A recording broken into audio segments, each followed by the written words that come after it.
The sun was setting behind the hills when Tommy Rodriguez finished fixing the broken gate for the third time that week. His hands were rough and cracked from years of ranch work, but he didn't mind. This was his life now, and he had accepted it long ago. The Sunset Valley Ranch stretched for miles in every direction. Rolling green pastures dotted with cattle, old wooden fences that needed constant repair, and a farmhouse that had seen better days. Tommy's grandfather built this place with his own hands back in 1952, and his father had worked the land until the day he died 3 years ago. Now it was just Tommy, the animals, and his old dog Buddy. The German Shepherd was getting gray around the muzzle, but he still helped herd the cattle every morning. They made a good team, even if they were the only team. Tommy walked back to the house as the first stars appeared in the dark sky. The porch light cast long shadows across the yard. Inside, the house felt too big and too quiet. His father's chair still sat in the living room, though Tommy never sat in it. Some things felt too sacred to touch. He heated up a can of soup and ate it while standing at the kitchen counter. This was his routine now. Wake up at 5, check the animals, fix whatever was broken, eat something quick, and fall asleep watching old westerns on TV. It wasn't exciting, but it was peaceful. The people in nearby Riverside didn't understand why Tommy chose to live this way. At 32 years old, most folks thought he should be married with kids by now. His high school friends had all moved to the city or found wives and settled down in town. But Tommy was different. He liked the quiet. He liked the simple life. Every few weeks, he would drive his old pickup truck into town for supplies. The hardware store, the feed shop, maybe a quick stop at Rosa's Diner for a real meal. People were always friendly, but Tommy could see the pity in their eyes. Poor Tommy, they seemed to think. All alone out there on that big ranch. The worst part was going to Murphy's bar. Tommy only went there maybe once a month, usually when he needed to get away from his own thoughts. The other men would pat him on the back and buy him drinks, but they always had the same conversations. "You need to find yourself a good woman, Tommy," they would say. "Can't spend your whole life talking to cows." "Maybe we should set you up with someone," his old friend Danny would suggest, always with that mischievous grin that Tommy remembered from their school days. Tommy would just smile and change the subject. He had tried dating a few times over the years, but it never worked out. City women didn't understand ranch life, and there weren't many single women in Riverside who wanted to live miles from town with no neighbors around. The truth was, Tommy had gotten used to being alone. After his father died, he went through a difficult time. The grief was overwhelming, and he didn't know how to handle running the entire ranch by himself. For months, he barely left the property. He let his beard grow long and stopped answering his phone. His neighbors, the Johnson family, would check on him sometimes. Mrs. Johnson would bring him casseroles and sit on his porch, talking about everything and nothing until he felt a little more human again. She never made him feel broken or pitiful. She just treated him like a person who was going through a hard time. Slowly, Tommy found his rhythm. He learned to manage the business side of ranching, something his father had always handled. He figured out which cattle to sell and when, how to negotiate with buyers, and how to keep the books balanced. It wasn't easy, but he was stubborn and determined to keep his family's legacy alive. The ranch wasn't making him rich, but it paid the bills. Tommy raised grass-fed beef cattle and sold them to a processing plant 2 hours away. He had about 200 head of cattle, which was enough to keep him busy, but not so many that he couldn't handle them alone. Well, mostly alone, but he did more work than most ranch hands Tommy had ever met. During the day, the work kept his mind busy. Checking fences, moving cattle to different pastures, maintaining equipment, and fixing the 100 small things that always seemed to break on a ranch. But the evenings were harder. That's when the loneliness crept in. Tommy had tried different hobbies over the years. He learned to play guitar from YouTube videos, though he wasn't very good at it. He read books from the library in town, mostly mysteries and westerns. He even tried online dating once, but the nearest match lived 3 hours away and wanted him to move to the city. The men at Murphy's bar meant well, but their suggestions were getting more ridiculous each time Tommy saw them. Danny had recently suggested mail-order brides, which made everyone laugh except Tommy. There was something about the way they talked about women that made him uncomfortable, like they were objects to be acquired rather than people to connect with. "You're too picky, Tommy," Danny would say. Any woman would be lucky to live on that beautiful ranch. But Tommy knew it wasn't about being picky. Living on a ranch wasn't for everyone. It was isolated, physically demanding, and often unpredictable. You had to really love the lifestyle, not just tolerate it, and Tommy had never met anyone who seemed to understand that. His father used to tell him stories about how he met Tommy's mother at a county fair. She was visiting from the next town over, and she fell in love with both the ranch and Tommy's father on the same day. They were married within 6 months and had 30 happy years together, before cancer took her when Tommy was 15. When you meet the right person, his father would say, you'll know it immediately, and if she's really right for you, she'll love this place as much as you do. Tommy wasn't sure he believed in that kind of instant connection anymore. Maybe those kinds of stories only happened in movies or in his parents' generation. Maybe he was meant to be alone and that was okay. He had his work, his land, and his dog. It was a good life, even if it was a quiet one. As he got ready for bed that Thursday night, Tommy had no idea that his peaceful, predictable world was about to change completely.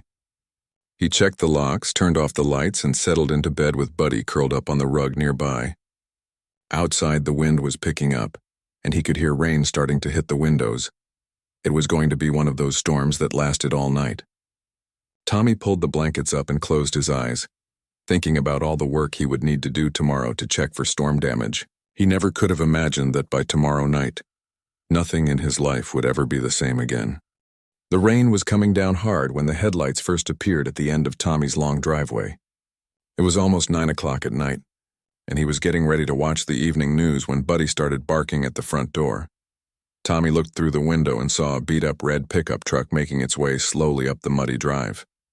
He didn't recognize the vehicle, but as it got closer, he could see there were several people inside.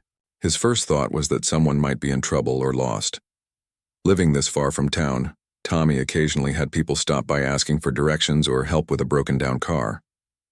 He always did what he could to help, though visitors this late at night were unusual. The truck stopped right in front of his porch, engine sputtering like it might die at any moment. Through the rain and the truck's dirty windshield, Tommy could see at least 3 men in the front seat. They seemed to be arguing about something, their voices getting louder even though he couldn't make out the words. Then the passenger door opened, and someone was pushed out into the rain. Tommy's heart sank when he realized it was a woman. She stumbled as she hit the muddy ground, and he could see she was struggling to stand. The men in the truck were laughing loudly now, their voices carrying over the sound of the rain. "Hey, Rodriguez," a familiar voice shouted from the driver's seat. Tommy recognized Danny Walsh's voice immediately. "We brought you a present." Tommy stepped onto his porch, getting soaked instantly. "Danny, what the hell is going on?" The woman was standing in the rain now, but Tommy could see she was having trouble with her left leg. She kept trying to take a step toward the truck, but the men inside just laughed harder. "Consider this our good deed for the year," Danny yelled back. "Every cowboy needs a cowgirl, right?" One of the other men stuck his head out the window. It was Pete Martinez, another guy Tommy remembered from high school. "She's all yours, buddy." "Don't say we never did anything for you." The woman finally managed to get close enough to bang on the truck's window. "Please," she called out, her voice barely audible over the rain. "You said you were taking me to a job interview. You promised me work." But Danny was already putting the truck in reverse. "Interview's over, sweetheart. Good luck with your new life." Tommy watched in horror as the truck backed up quickly, spraying mud everywhere. The woman had to jump out of the way to avoid being hit. She fell hard on her side, and Tommy could see she was really hurt now.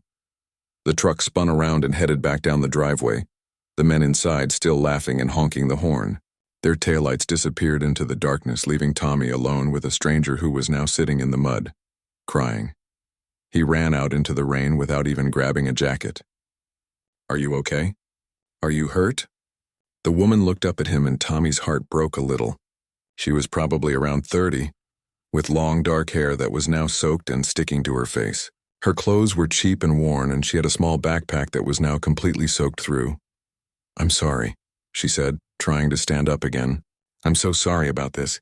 I don't know what they told you, but I didn't want to come here. They said they were taking me to a restaurant job in the next town." Tommy could see she was shivering violently. Her lips were starting to turn blue, and she was favoring her left leg badly. Whatever was wrong with it was made worse by the fall. "Don't apologize," he said, reaching out to help her. "Let's get you inside where it's warm." She hesitated for a moment, looking at him suspiciously. I don't have any money to pay you. And I mean, whatever they told you about me, it's probably not true. Tommy realized she thought he was part of whatever sick joke Danny and his friends had planned. Ma'am, I had no idea you were coming. Those idiots didn't tell me anything except that they were bringing me a present. I'm not expecting anything from you. She studied his face in the porch light, trying to decide if she could trust him. Finally, the cold won out over her fear. She nodded and let him help her up the porch steps. Inside, Tommy grabbed towels from the bathroom while she stood dripping in his entryway. Buddy came over to sniff her curiously, and she reached down to pet him with a shaky hand. He's beautiful, she said softly. What's his name? That's Buddy, Tommy replied, coming back with the towels. He's friendlier than he looks. Tommy handed her the towels and then went to start a fire in the fireplace. There's a bathroom down the hall if you want to get out of those wet clothes. I can probably find you something dry to wear. She looked around his living room like she was seeing it for the first time. It was simple but clean, with old furniture that had seen better days. Family photos on the mantel, books stacked on side tables, and the smell of coffee and wood smoke. Why are you being nice to me? She asked quietly. Tommy paused while he was arranging kindling in the fireplace. Because you're a human being who's cold and wet and was just treated terribly by some people who should know better. She was quiet for a long moment. Then she said, My name is Lisa. Lisa Chen. I'm Tommy Rodriguez. This is my ranch. Those men, do you know them? Tommy's jaw tightened. Unfortunately, yes. Danny and I went to high school together. I thought he'd grown up since then, but apparently I was wrong. Lisa laughed, but it wasn't a happy sound. They found me at the homeless shelter in Riverside. Said they knew about a restaurant that needed help, and they could drive me there tonight for an interview. I should have known it was too good to be true. Tommy turned to look at her. She was still shivering, but she seemed a little less scared now. You're homeless? She nodded, not meeting his eyes. For about 6 months now. I used to be a paralegal in San Antonio, but I had a car accident. Couldn't work anymore, couldn't pay my rent. Lost everything pretty quickly after that. That explained the limp, Tommy realized. I'm sorry. That must have been incredibly difficult. The worst part is feeling helpless, she said. I used to have my life together, you know. Had a career, an apartment, a car. Now I can't even tell the difference between people trying to help me and people playing cruel jokes. Tommy got the fire started and stood up. Well, for what it's worth, this isn't a joke. You're welcome to stay here tonight. Get warmed up and dried off. Tomorrow we can figure out how to get you back to town or wherever you need to go. Lisa looked at him with surprise. You'd let a complete stranger stay in your house? My mother always said that how we treat people when they're at their lowest says everything about who we really are, Tommy replied. Besides, it's a big house and I've got plenty of room. For the first time since she'd arrived, Lisa smiled a little. Your mother sounds like she was a wise woman. She was, Tommy said. Now let me find you some dry clothes before you catch pneumonia. As he went to look through his closet for something that might fit her, Tommy found himself thinking about Danny and his friends. He'd known they could be immature, but this crossed a line. They had tricked a homeless woman, lied to her about work, and then abandoned her at a stranger's house in the middle of a storm. What kind of people did that? But as angry as he was at them, Tommy was also struck by something else. For the first time in years, his house didn't feel empty. There was another person here, another voice, another heartbeat. It felt strange and overwhelming and somehow right all at the same time. He found an old sweater and some sweatpants that would be too big, but warm and dry.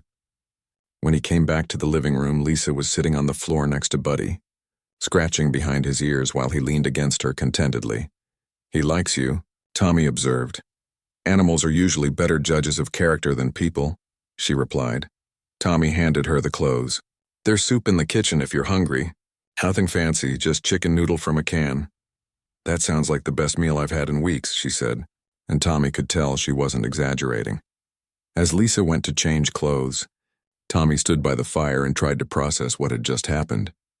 A few hours ago, he was alone as always, watching TV and thinking about tomorrow's work. Now there was a woman in his house, someone who had been hurt and abandoned and needed help. He didn't know what tomorrow would bring, but tonight, he was going to make sure she felt safe and warm. It was the least he could do. When Lisa came back from changing clothes, she looked completely different. Tommy's old sweater hung loosely on her small frame, and the sweatpants had to be rolled up several times, but she was no longer shivering. Her dark hair was still damp, but she had combed it back from her face, and Tommy could see her features more clearly now.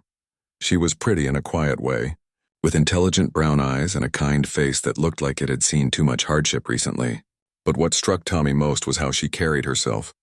Even wearing clothes that were too big, even limping slightly, there was a dignity about her that impressed him. "The soup smells wonderful," she said, settling carefully onto his couch near the fire. Tommy went to the kitchen and returned with 2 steaming bowls and some crackers he'd found in the cupboard. He handed her 1 bowl and sat in his father's old chair without really thinking about it. It wasn't until he was already sitting that he realized what he'd done. "Thank you," Lisa said, taking a spoonful of soup. She closed her eyes as if it was the most delicious thing she'd ever tasted. "This is perfect." They ate in comfortable silence for a few minutes, listening to the rain against the windows and the crackling of the fire. Buddy had positioned himself between them, clearly hoping someone might drop some food. "Can I ask you something?" Lisa said finally. "Sure. Why aren't you married?" She immediately blushed.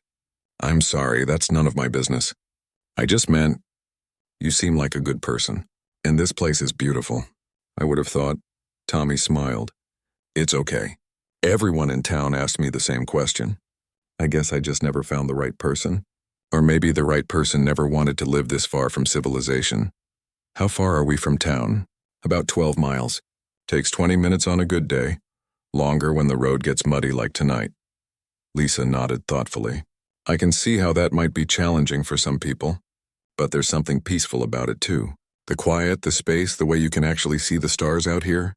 Tommy was surprised. Most people focused on the isolation, the inconvenience of being far from stores and restaurants and entertainment. "You don't think it's too lonely?" "Lonely and alone are different things," Lisa said carefully. "I've been surrounded by people in the city and felt completely lonely.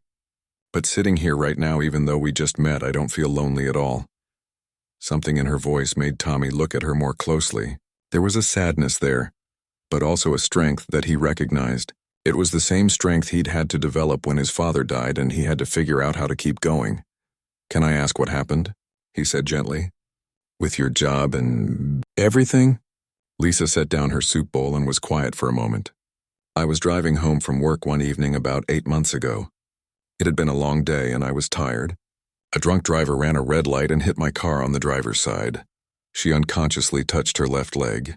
I was in the hospital for 6 weeks. Had 3 surgeries on my leg and hip.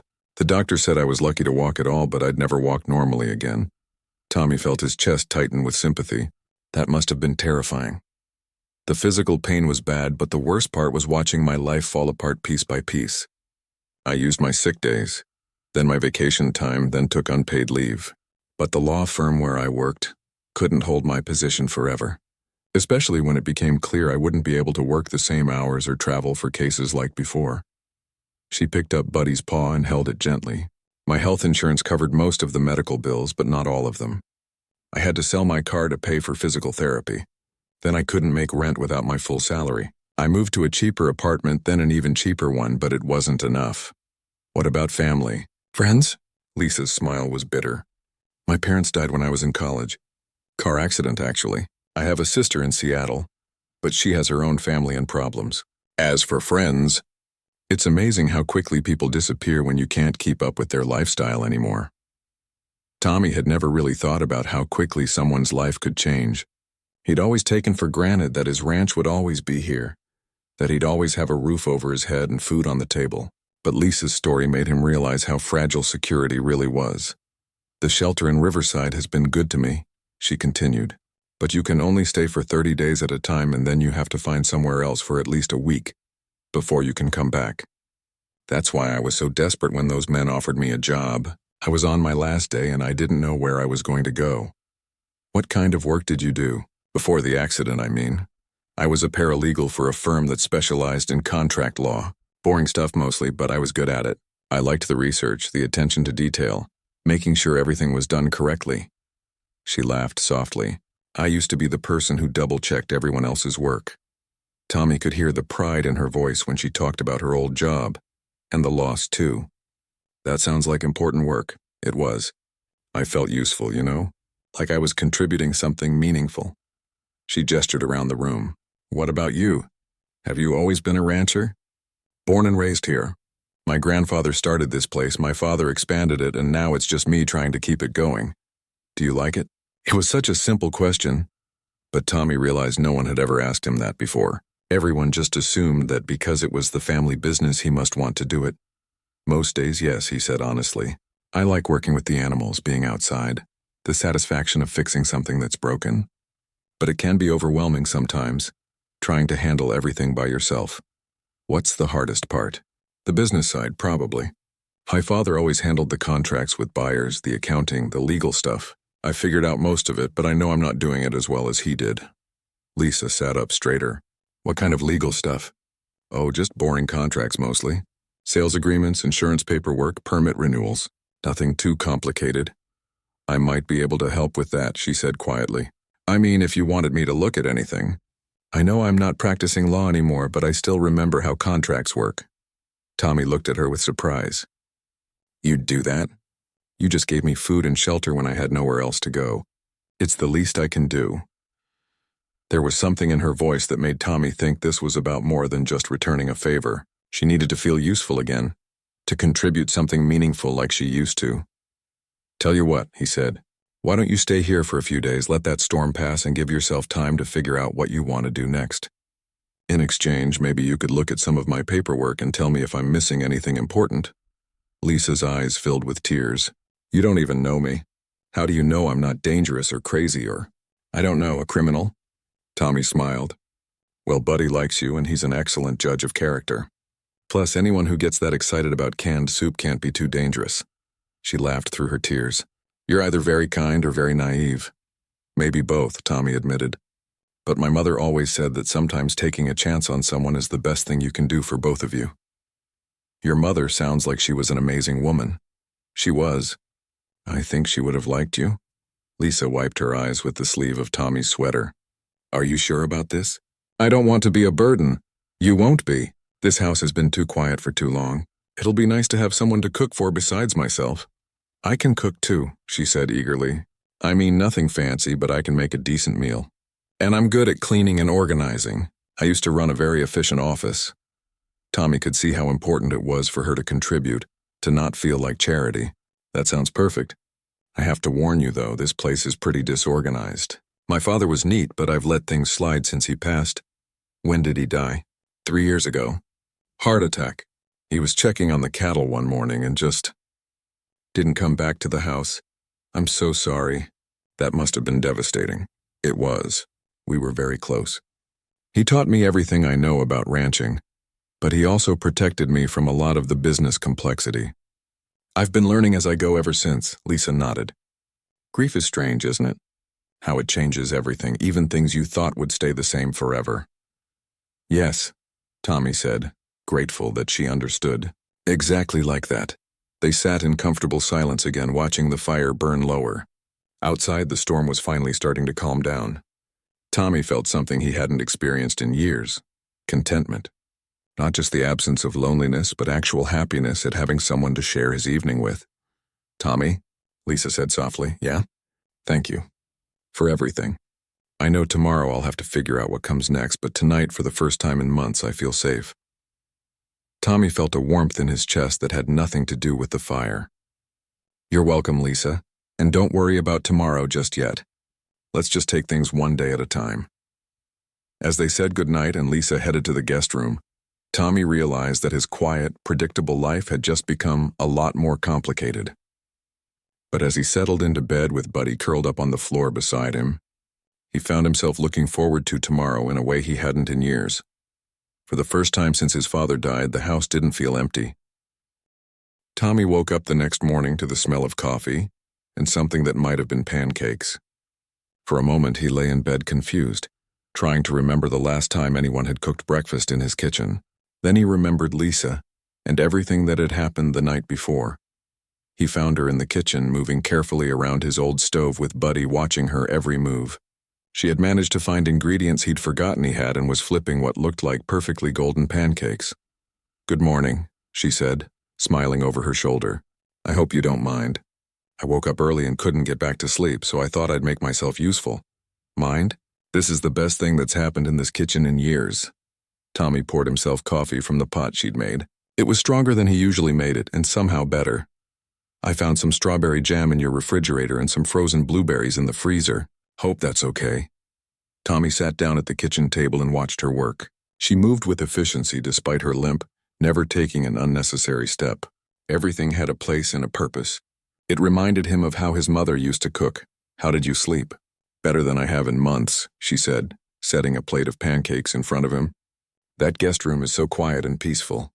And the bed is actually comfortable, which is more than I can say for the shelter." They ate breakfast together while Tommy told her about his plans for the day. He needed to check on the cattle, repair some fence damage from the storm, and look at a water pump that had been acting up. "Is there anything I can do to help?" Lisa asked. Tommy looked at her thoughtfully. "Actually, if you meant what you said about looking at paperwork, I have a pile of stuff on my desk that I've been putting off. But don't feel like you have to." "You're not my employee. I want to," she said firmly. "I need to feel useful again." After breakfast, Tommy showed her to his small office. It was really just a converted bedroom with a desk, filing cabinet, and boxes of papers stacked on every available surface. Lisa looked around with wide eyes.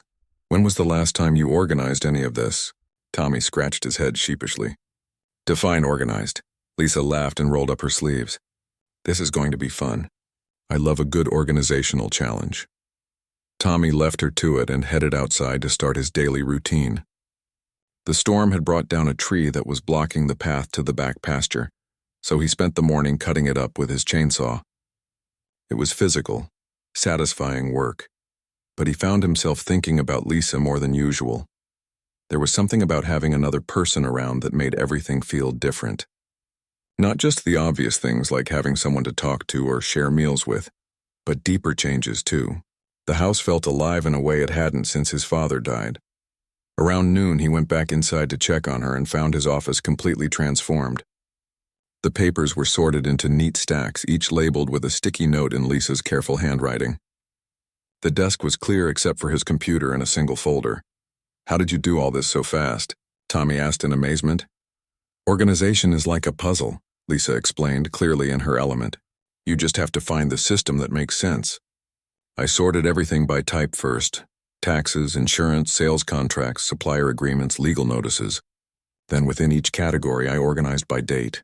She opened the folder on his desk. "These are the things that need your immediate attention. You have 3 contracts that expire next month, 2 insurance payments that are overdue, and this notice from the county about a permit renewal." Tommy picked up the county notice and frowned. "I had no idea this was even here." "When did this come?" "Based on the postmark about 6 weeks ago. It was buried under a stack of feed bills." Tommy felt a knot in his stomach.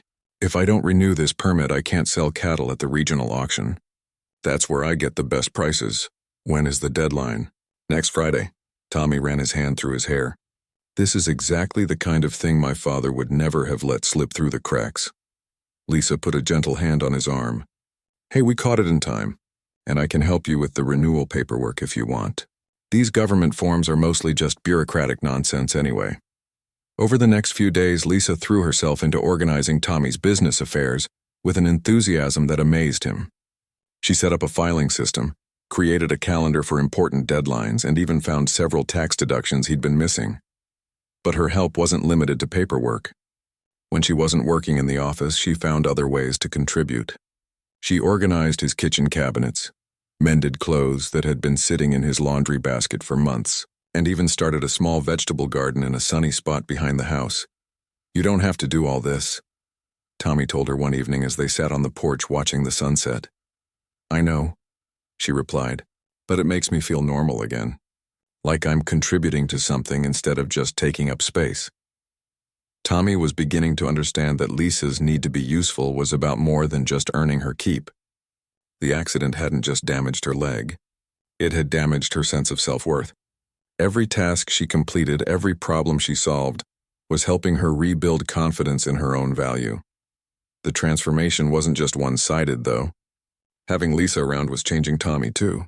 He found himself taking more care with his appearance, cooking actual meals instead of eating sandwiches over the sink, and even cleaning up after himself more consistently.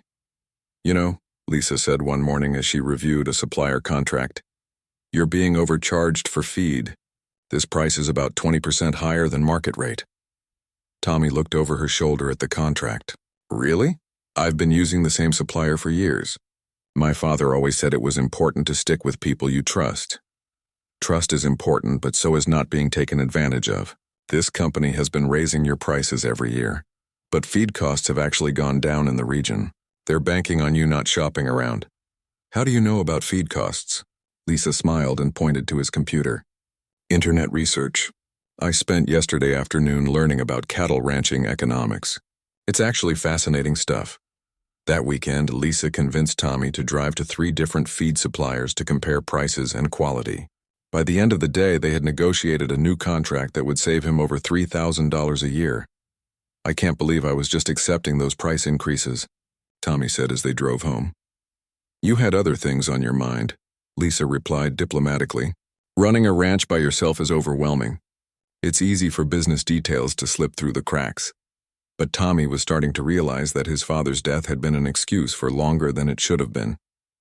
He'd been so focused on just keeping things running day to day that he'd stopped thinking strategically about the business. Lisa, can I ask you something? Sure. What do you think about this place? I mean, as a business.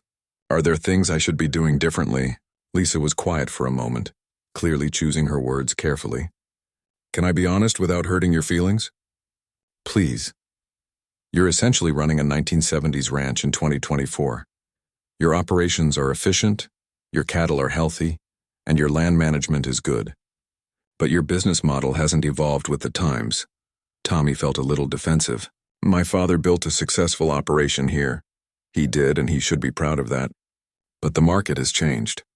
There are opportunities now that didn't exist when he was running things. Direct sales to consumers, organic certification, agritourism, online marketing. You're basically leaving money on the table. As they pulled into the driveway, Tommy found himself looking at his ranch through Lisa's eyes. The buildings were well maintained but old-fashioned. The pastures were productive but could probably be used more efficiently. The business was stable but not growing. Would you be willing to help me explore some of those opportunities? He asked. Lisa's face lit up.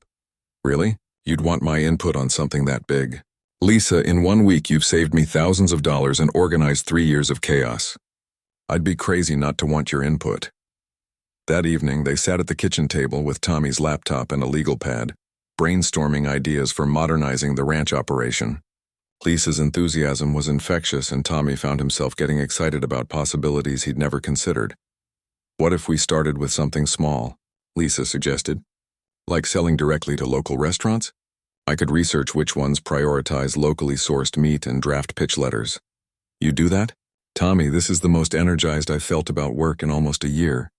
I feel like I'm using my brain again, like I'm good at something important. As the week progressed, their brainstorming sessions became a nightly ritual. Lisa would research market trends and opportunities during the day, while Tommy worked with the cattle. Then they'd discuss ideas over dinner. Tommy was amazed by how quickly Lisa had absorbed information about ranching and agriculture. She asked intelligent questions, spotted inefficiencies he'd never noticed, and came up with creative solutions to problems he'd been accepting as unavoidable. You know, he said one evening, I think you might have missed your calling. You're a natural at this business stuff. Lisa smiled, but there was something wistful in her expression. I used to think I was good at my old job, but this feels different somehow. More meaningful. By the end of Lisa's second week at the ranch, Tommy barely recognized his own operation. What had started as simple paperwork organization had evolved into a complete business transformation. Lisa approached each new project with the methodical precision of someone who had found their calling. Tommy, come look at this, she called from the office one morning, her voice filled with excitement.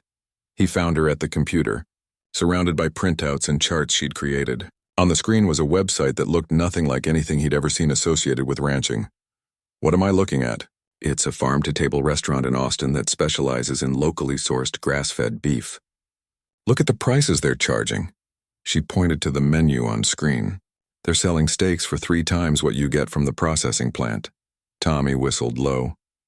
Those are city prices. Nobody around here would pay that much for beef, but people in Austin would, and San Antonio, and Houston.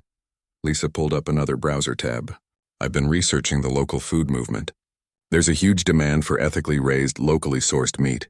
Restaurants are having trouble finding reliable suppliers who can meet their quality standards. She opened a folder on the desk. I've identified 15 restaurants within driving distance that would be potential customers. I've also found 3 farmers markets where we could sell directly to consumers. Tommy sat down heavily in the chair next to her. Lisa, this all sounds amazing, but I don't know anything about marketing or dealing with restaurants. I'm a rancher, not a salesman. You don't have to be. That's where I come in. Lisa's eyes were bright with enthusiasm. I can handle the business development, the marketing, the customer relationships. You focus on what you do best, raising excellent cattle. Are you sure you want to take on something this big? I mean, you're still figuring out your own future. Lisa was quiet for a moment.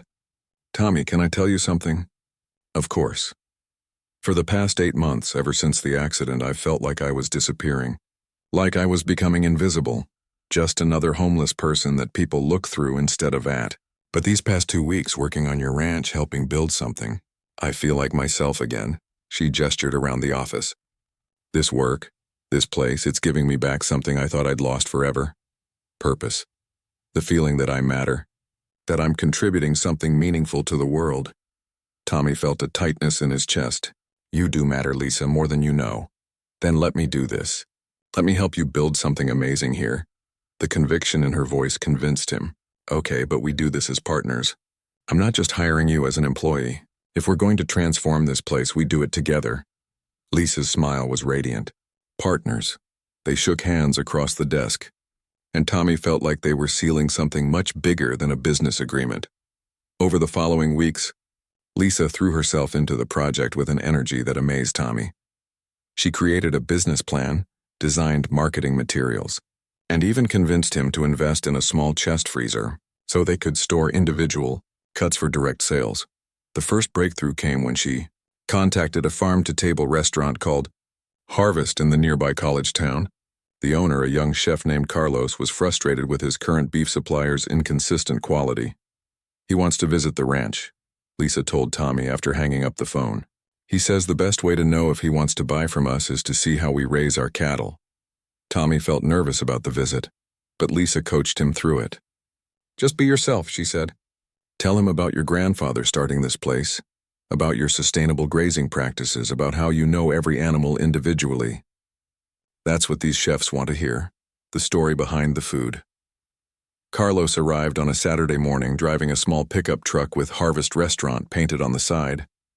He was younger than Tommy had expected, probably in his early 30s, with the intense focus that seemed common among serious chefs. Lisa handled the initial introductions, but then she stepped back and let Tommy take the lead. As they walked through the pastures, Tommy found himself relaxing. This was his element, talking about the land, the cattle, the methods his father and grandfather had developed over decades. These cattle have never been given antibiotics or growth hormones, Tommy explained, as they watched the herd grazing peacefully. They eat nothing but grass and hay we grow ourselves. In winter we supplement with minerals, but that's it. Carlos was taking notes and asking detailed questions about feed, grazing rotation, and processing methods. How do you handle the slaughter? We use a small family-owned processor about an hour from here. They handle maybe 20 animals a week, so each one gets individual attention. Nothing like those big industrial plants. Can I meet the processor? Tommy glanced at Lisa, who nodded encouragingly. Sure, I can take you there next week if you want. By the end of the visit, Carlos was ready to place an order. I'd like to start with a whole steer, processed into restaurant cuts. If the quality is what I think it will be, I'd like to set up a regular monthly order. After Carlos left, Tommy and Lisa sat on the porch, sharing a beer and watching the sunset.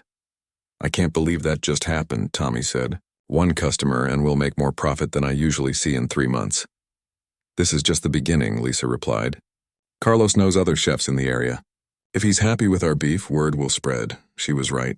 Within a month, Carlos had referred them to 2 other restaurants, and Lisa had successfully pitched 3 more on her own.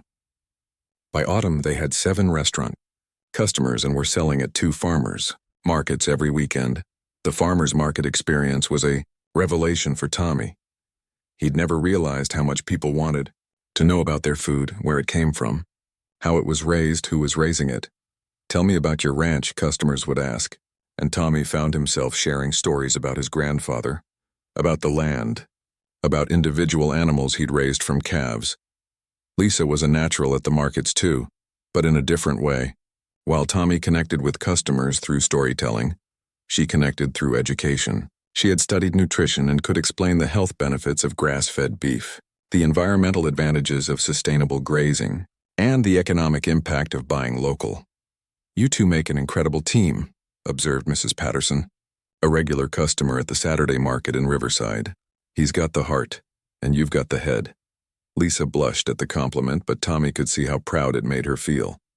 The success was intoxicating, but it also brought new challenges. They needed better record-keeping systems, more efficient processing schedules, and a way to manage inventory across multiple sales channels. "I never thought I'd say this," Tommy told Lisa one evening as they reviewed the week's sales figures, "but I think we might need to hire some help." "What kind of help?" "Someone to help with the farmers' markets, maybe. Or to handle some of the daily ranch work so I can focus more on the business side." Lisa looked thoughtful. "What if we approached it differently? What if instead of hiring employees we brought in a partner, someone who could handle the production side while we focus on sales and marketing?" "You mean like expanding the operation?" "Exactly.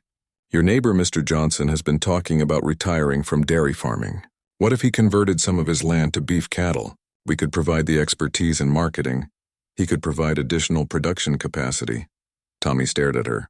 "Lisa, you're talking about building an empire here." She laughed.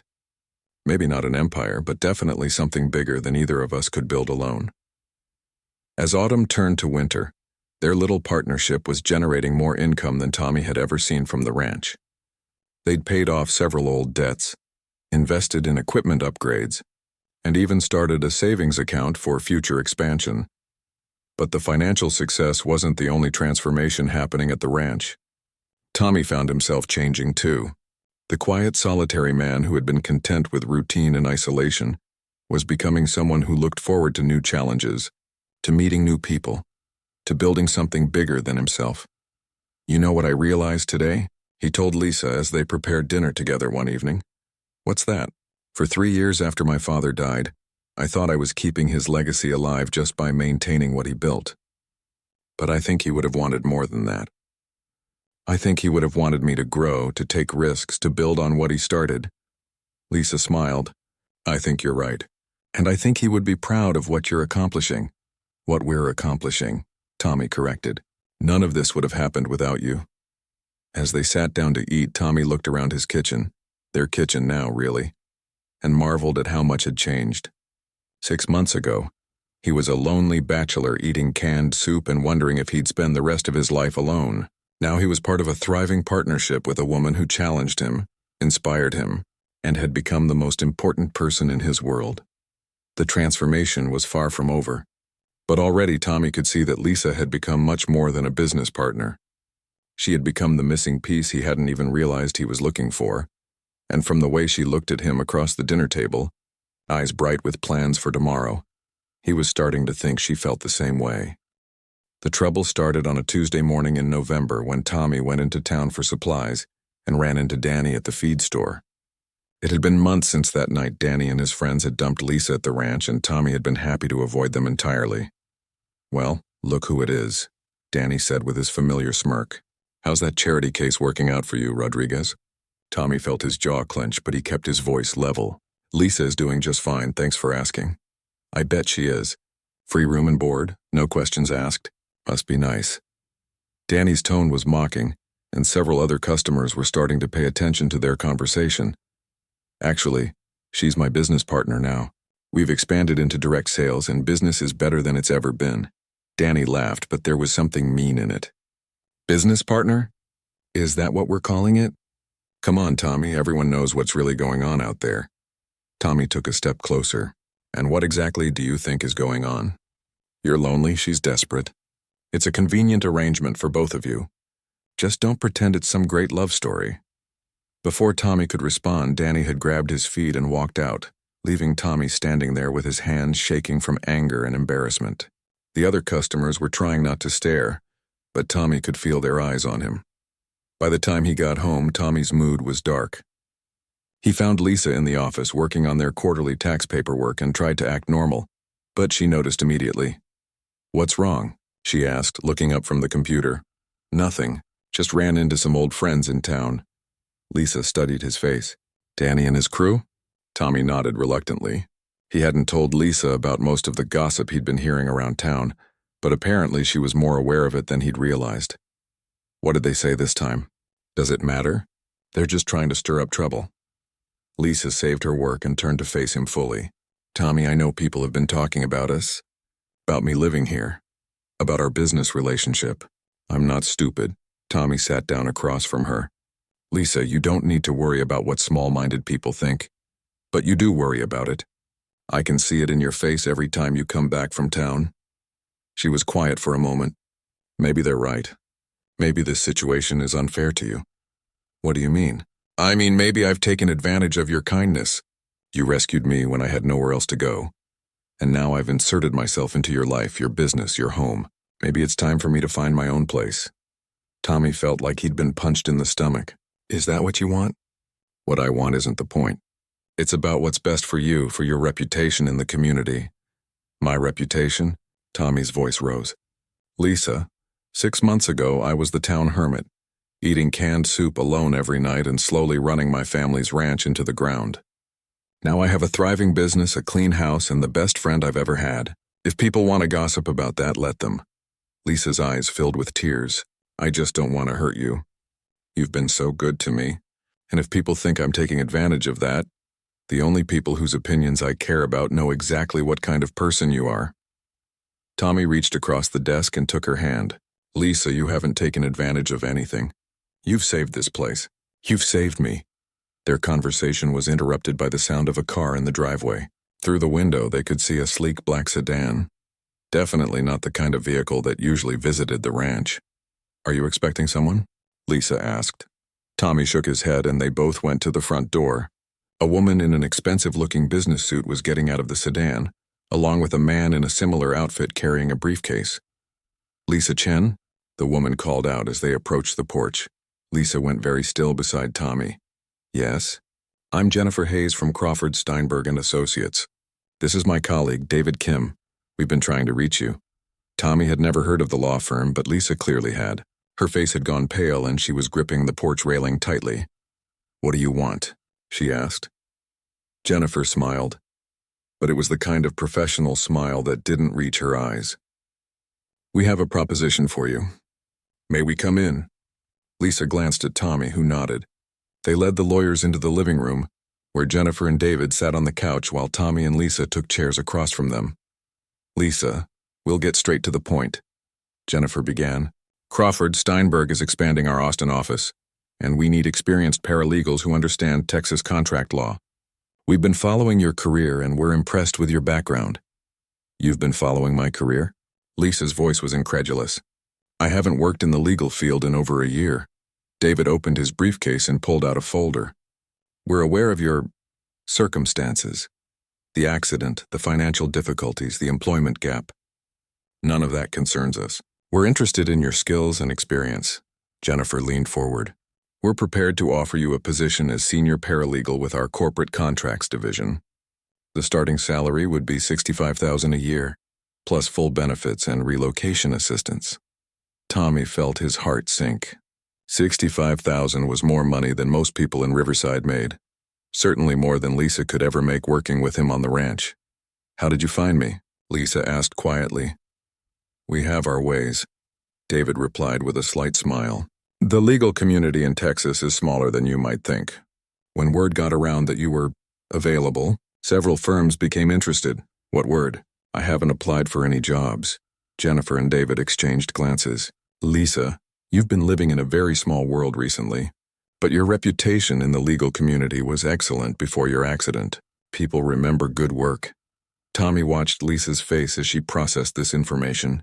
He could see the wheels turning, could practically hear her weighing the opportunities against the obligations.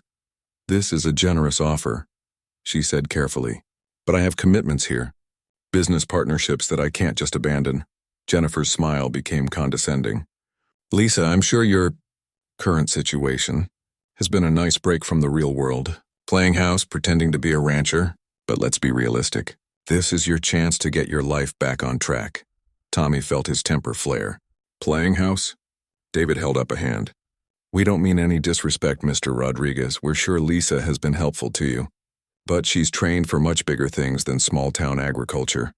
She's built our business from nothing into something that serves customers across 3 counties. Tommy said hotly. She's negotiated contracts worth hundreds of thousands of dollars. Tommy.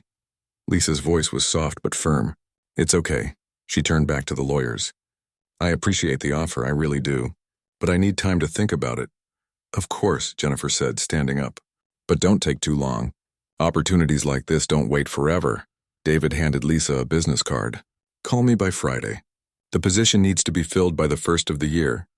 After they left, Tommy and Lisa sat in silence for a long time. Finally, Lisa spoke. $65,000, Tommy.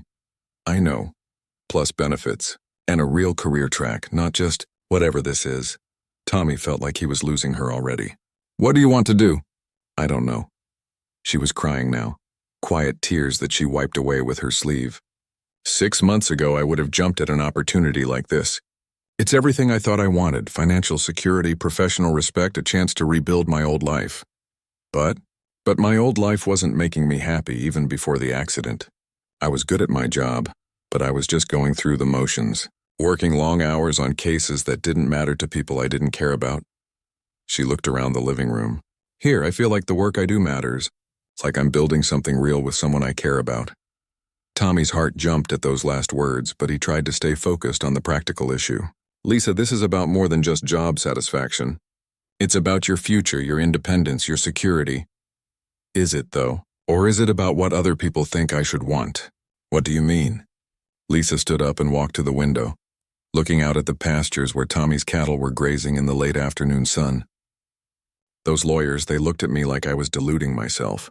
Like this life we've built together is just some phase I'm going through before I come to my senses and return to the real world. She turned back to face him. But what if this is the real world? What if everything I thought I wanted before was just what I was supposed to want? Tommy joined her at the window. I can't tell you what to do, Lisa. This has to be your choice. But I can tell you that these past 6 months have been the happiest of my life. And if you decide to stay, I promise we'll find a way to make it work financially. We'll expand the business, take on bigger contracts, whatever it takes. And if I decide to go, Tommy's voice was barely a whisper, then I'll drive you to Austin myself and wish you all the happiness in the world. Lisa leaned against his shoulder, and they stood there together, watching the sun set over the ranch that had become their shared home, their shared dream, and possibly their shared future. But now, for the first time since that rainy night when she arrived, the future felt uncertain again. Lisa had 3 days to make her decision when the worst winter storm in 20 years hit central Texas. It started on Wednesday evening with a light dusting of snow that quickly turned into freezing rain, then developed into a full blizzard that the Weather Service was calling historic and potentially catastrophic. By Thursday morning, the power was out, the roads were impassable, and the temperature had dropped to -5 degrees. Tommy and Lisa huddled around the fireplace, wrapped in blankets and trying to stay warm while listening to a battery-powered radio for updates. The National Weather Service is advising everyone to remain indoors, the announcer said through static. Emergency services are suspended until conditions improve. This storm system is expected to continue through Friday afternoon. Tommy looked out the window at the white landscape, where he could barely make out the shapes of buildings through the blowing snow. I need to check on the cattle. Tommy, you can't go out in this. The radio said it's dangerous. Those animals don't have a choice about being outside. If I don't make sure they have access to shelter and unfrozen water, some of them could die. Lisa watched him put on layer after layer of clothing. Thermal underwear, jeans, 2 sweaters, his heavy work coat, insulated boots, gloves, and a wool cap. Even bundled up like that, she was terrified for him. At least take Buddy with you. Tommy shook his head. His paws would freeze before we made it to the first pasture. I'll be fine. I've done this before. But as Lisa watched him disappear into the swirling snow, she had a terrible feeling that something was going to go wrong. Tommy had indeed dealt with winter storms before, but nothing like this. The wind was so strong it knocked him sideways several times, and the snow was so thick he could barely see 10 feet ahead. He followed fence lines to navigate, checking on small groups of cattle and breaking ice on water troughs. With a heavy metal bar, most of the animals had found shelter in the natural windbreaks around the property or in the three-sided shelters Tommy's father had built years ago. But as he made his way to the back pasture, Tommy realized that a section of fence had collapsed under the weight of ice and snow. Through the blowing snow, he could make out dark shapes moving on the frozen pond.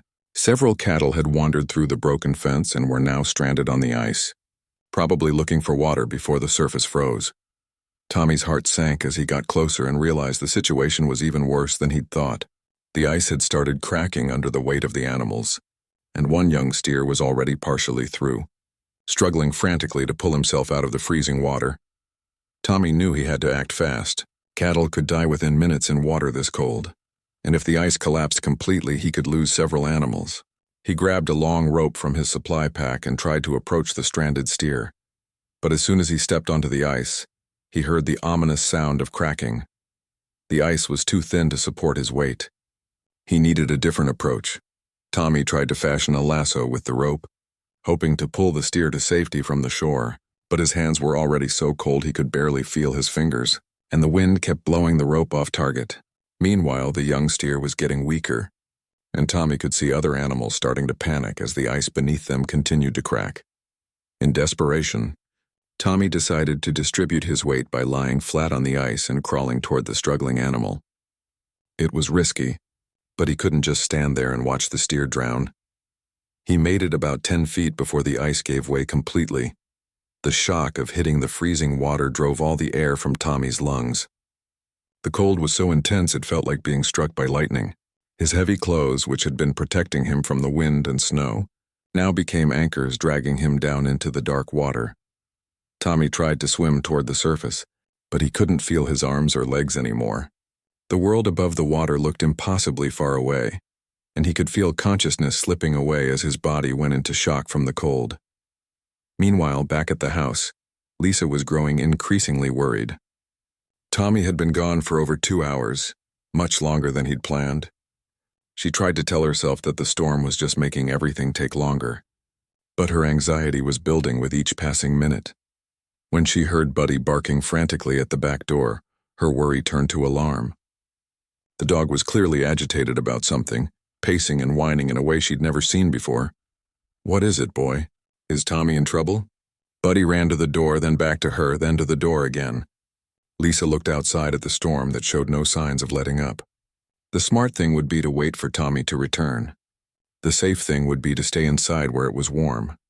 But Lisa had learned something important about herself over the past 6 months. When someone she cared about was in danger, she didn't choose the smart thing or the safe thing. She chose love. Lisa bundled herself into Tommy's spare winter gear and tied a rope around her waist, securing the other end to the porch railing. If she got disoriented in the storm, the rope would lead her home. She also grabbed the emergency flare gun Tommy kept in the kitchen, thinking she might need to signal for help.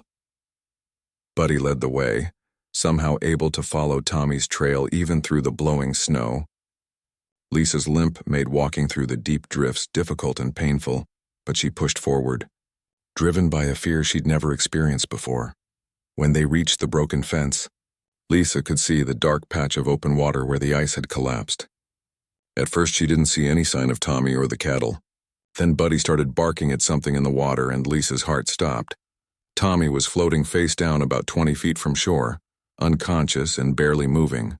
The young steer he'd been trying to rescue was gone, probably drowned. But 2 other cattle were still stranded on a section of ice that looked like it could collapse at any moment. Lisa didn't hesitate. Despite her fear of water, despite her physical limitations, despite the fact that she had no experience with water rescues, she waded into the freezing pond until she was waist-deep. The cold was shocking, but adrenaline kept her moving. She managed to grab Tommy's coat and start pulling him toward shore, but he was dead weight and her injured leg was cramping in the cold water. "Come on, Tommy," she whispered through chattering teeth. "Don't you dare leave me now." Somehow she managed to drag him onto the muddy shore. He wasn't breathing. Lisa had taken a CPR class years ago during her paralegal training, but she'd never had to use it in a real emergency. Her hands were shaking from cold and fear, but she tilted Tommy's head back, checked his airway, and started chest compressions. 1, 2, 3, 4. She counted out loud, trying to remember the rhythm. After 30 compressions, she gave him 2 rescue breaths, then started compressions again. Nothing. "Don't you die on me, Tommy Rodriguez," she said fiercely, continuing the CPR. "I haven't decided whether to stay or go yet, and you don't get to make that decision for me." After what felt like hours but was probably only minutes, Tommy suddenly coughed up water and started breathing again. Lisa nearly collapsed with relief, but she knew they weren't safe yet.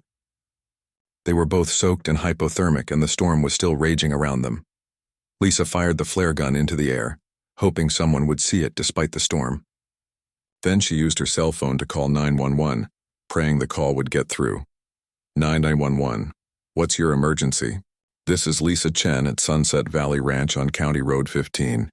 We have a near-drowning victim who needs immediate medical attention. He was underwater in freezing conditions and is showing signs of severe hypothermia. Ma'am, emergency services are suspended due to weather conditions. Can you get the victim to a hospital yourself?" Lisa looked at the blizzard around them, at Tommy, who was barely conscious, at her own shaking hands. "No, we're stranded. Please, you have to send someone. I'll dispatch an ambulance, but it may be several hours before they can reach you. You need to get the victim somewhere warm and dry immediately." Lisa knew she couldn't carry Tommy back to the house by herself, but she couldn't leave him here either. She managed to half-carry, half-drag him to the small equipment shed near the pasture. It wasn't much, but it would provide shelter from the wind. Inside the shed, Lisa stripped off Tommy's wet clothes and wrapped him in old horse blankets she found on a shelf. Then she took off her own wet outer clothes and lay down next to him, sharing her body heat while they waited for help to arrive. "Stay with me, Tommy," she whispered as he drifted in and out of consciousness. "I need you to stay with me." As she held him in the cold, dark shed, listening to the storm rage outside, Lisa realized that her decision about the job offer had already been made. She couldn't imagine leaving this man, this place, this life they'd built together. Whatever challenges they faced, they would face them together. The ambulance finally arrived 4 hours later, just as the storm was beginning to clear. The paramedics were amazed that Tommy had survived, and they credited Lisa's quick thinking and CPR with saving his life. As they loaded Tommy into the ambulance, he grabbed Lisa's hand weakly. "The job," he whispered hoarsely. "Forget about the job," she replied, tears streaming down her face. "I'm exactly where I want to be." Tommy smiled and closed his eyes as the ambulance door shut, leaving Lisa to follow behind in his pickup truck. Tommy spent 3 days in the hospital recovering from hypothermia and near drowning, and during those 3 days everything changed.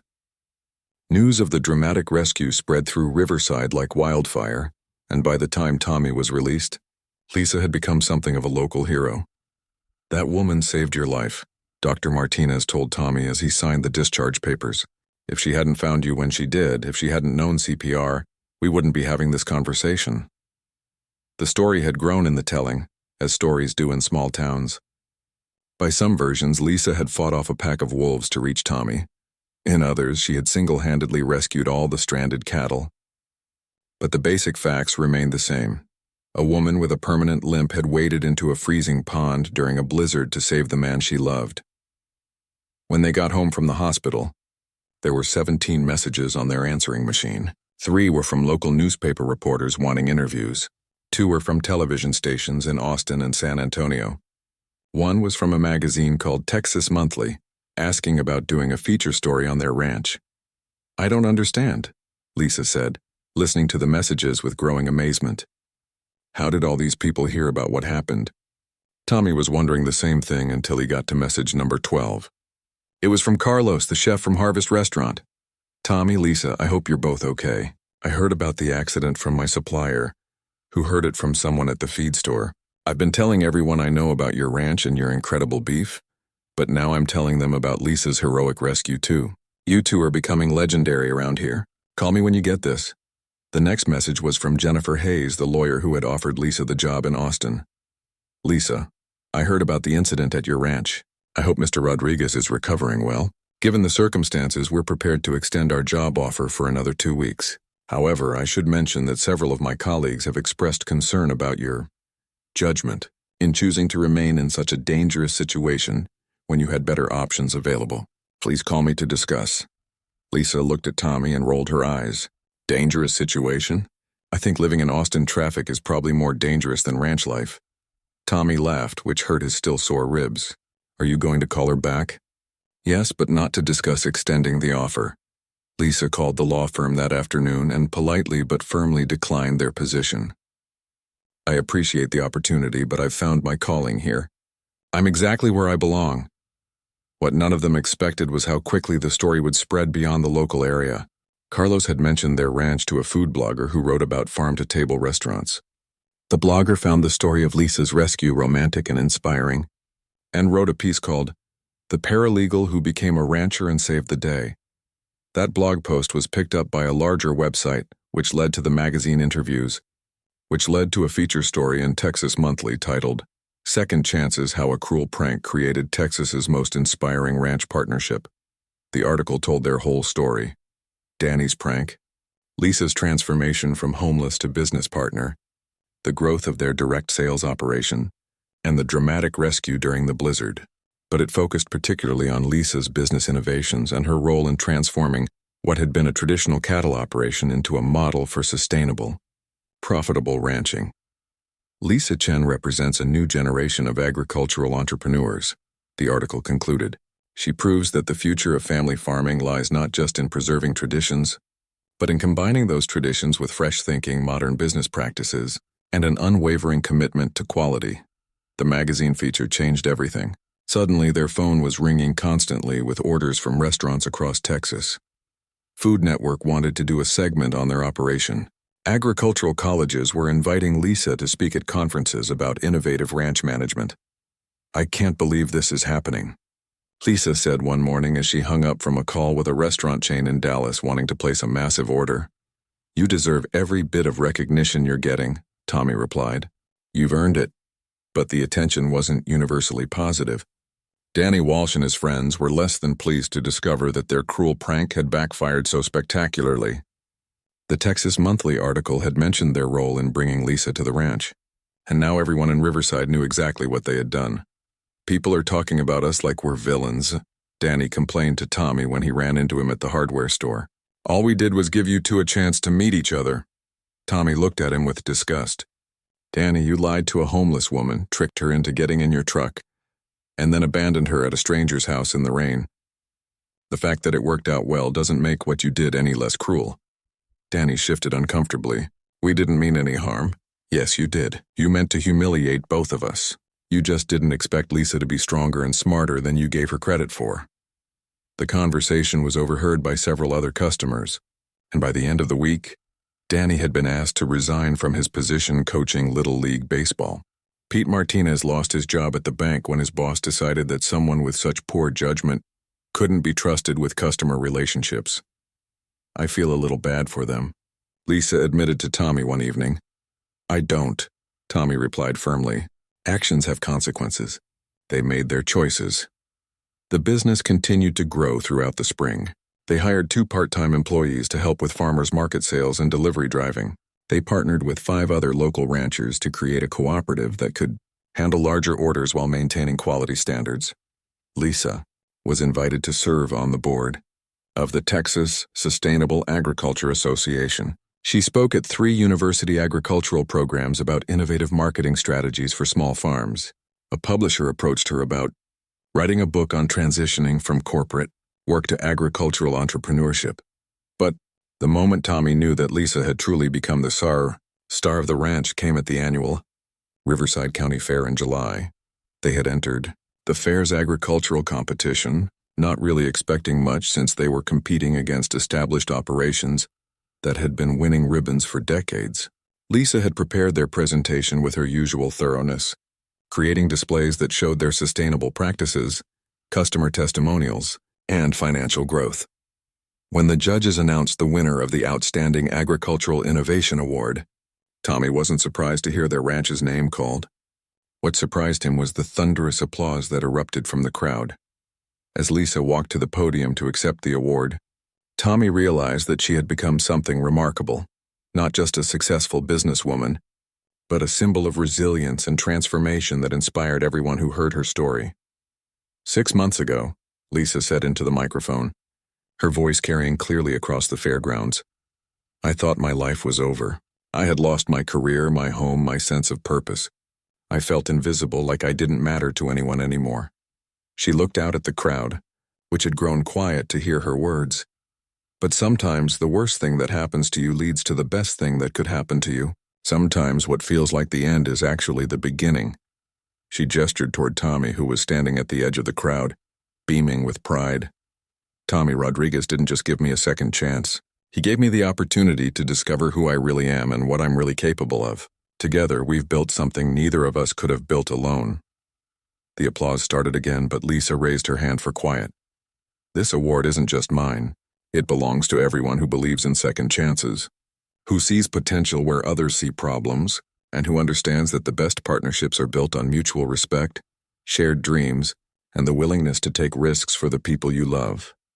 As the crowd erupted in cheers, Tommy felt tears running down his face. The woman who had been dumped at his ranch as a cruel joke had become the most celebrated agricultural entrepreneur in the county. But more than that, she had become his partner in every sense of the word, and he couldn't imagine his life without her. Later that evening, as they sat on their porch watching the sunset over their thriving ranch, Lisa turned to Tommy with a smile. You know what the best part of all this is? What's that? Danny Walsh and his friends thought they were playing a joke on us. They thought they were humiliating us. Instead, they gave us the greatest gift imaginable. They gave us each other. Tommy reached over and took her hand. Some joke. The best joke ever played, Lisa agreed. As the stars came out over Sunset Valley Ranch, Tommy reflected on how completely his life had changed. The lonely cowboy who had been content with solitude had become part of something bigger and more meaningful than he had ever imagined possible. And the limping woman who had been abandoned at his doorstep as a prank had indeed become the star of the ranch, not because of her limitations, but because of her refusal to be limited by them. Together, they had proven that sometimes the most beautiful stories begin with the cruelest circumstances, and that love, partnership, and determination can transform any obstacle into an opportunity.